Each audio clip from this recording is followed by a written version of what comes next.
Hola amigos. この世界が毎度の絶えのない木をくぼしないと毎段こせなばす。Hallo dom de bagene et aidan bagena. O de bagena manas a Roca Rico. Is bitten om Artenite de bombard skaten da de Volksen Mine in Santa de Pardons Nationalis in de Mounte Borders Nide de Ford. In de steden Bodenwijk in de Nijver. Todo aquí en Foco Latino. Quédese con nosotros.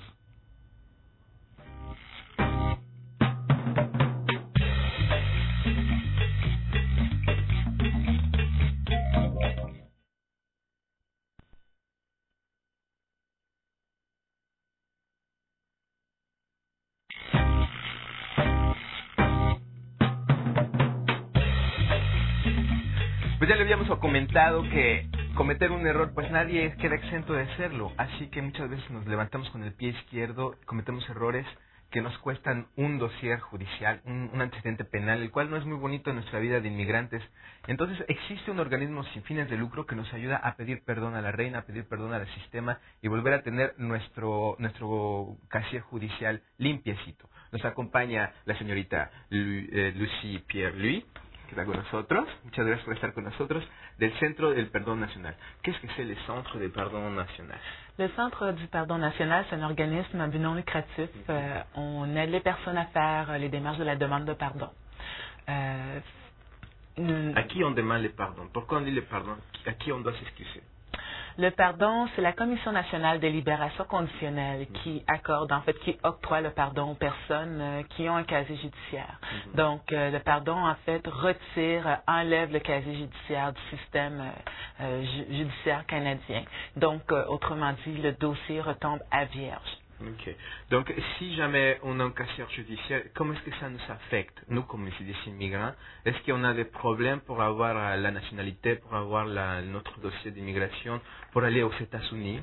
Effectivement, un casier judiciaire affecte l'acceptation de l'immigration pour une personne. Bien souvent, une personne qui a un casier judiciaire, l'Immigration Canada va refuser leur demande de citoyenneté en leur exigeant de faire une demande de pardon pour retirer leur dossier. La même chose pour aller aux États-Unis. Toute personne qui a un casier judiciaire n'a pas le droit d'aller aux États-Unis. Donc, à ce moment-là, la personne doit faire une demande de waiver. Un waiver, c'est un permis d'entrer aux États-Unis à ce moment-là. C'est quoi les premiers pas pour commencer à demander le pardon?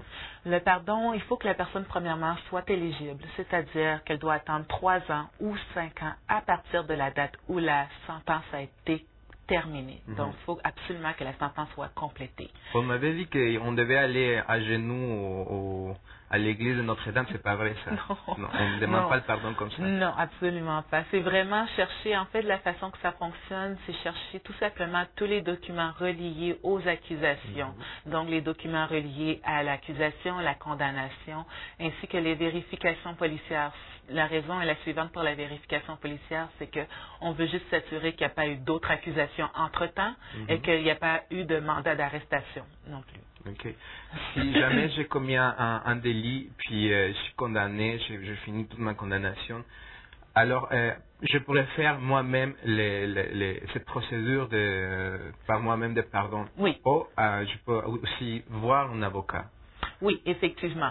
La différence entre le centre du pardon, il y a des personnes qui vont voir, en fait, qui vont essayer de faire la demande de pardon eux-mêmes ou qui vont voir un avocat.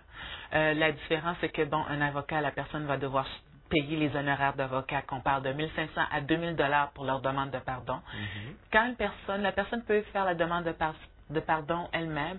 Par contre, bien souvent, parce que la personne n'est pas habituée à faire une demande de pardon, ça va être bien souvent refusé. Ok. Par exemple, si j'ai une possibilité d'être rejeté par votre organisation, moi, comme personne, n'importe qui. Nous, qu'est-ce qu'on fait? C'est quoi les critères de sélection? En fait, nous, il n'y a pas vraiment de critères, en fait. On s'assure que la personne est éligible. Donc, ça s'applique pour tout le monde, que la personne le fait elle-même ou par avocat. Ça s'applique pour tout le monde. Les critères sont les mêmes. C'est vraiment le 3 ans ou 5 ans à partir de la date que la sentence a été terminée. Même, il y a des personnes qui sont en avance, qui veulent qu'on fasse quand même les démarches pour eux. Ça, on le fait quand même aussi. N'empêche qu'on doit quand même attendre que leur date d'éligibilité arrive avant qu'on envoie la commission à Ottawa.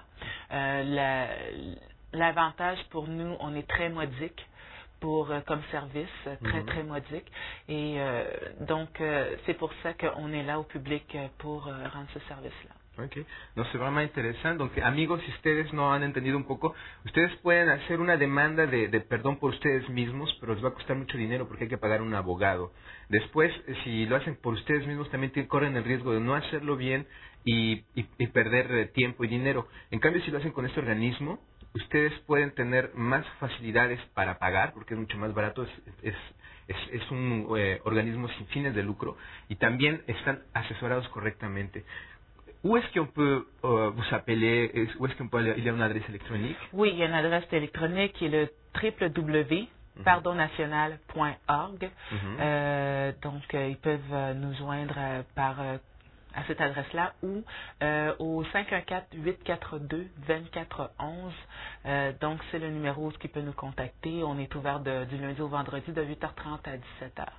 Est-ce qu'il y a des délits qui sont plus graves que d'autres? Absolument, il y a des délits, ça peut aller que agression sexuelle, tentative de meurtre, homicide involontaire, excusez-moi.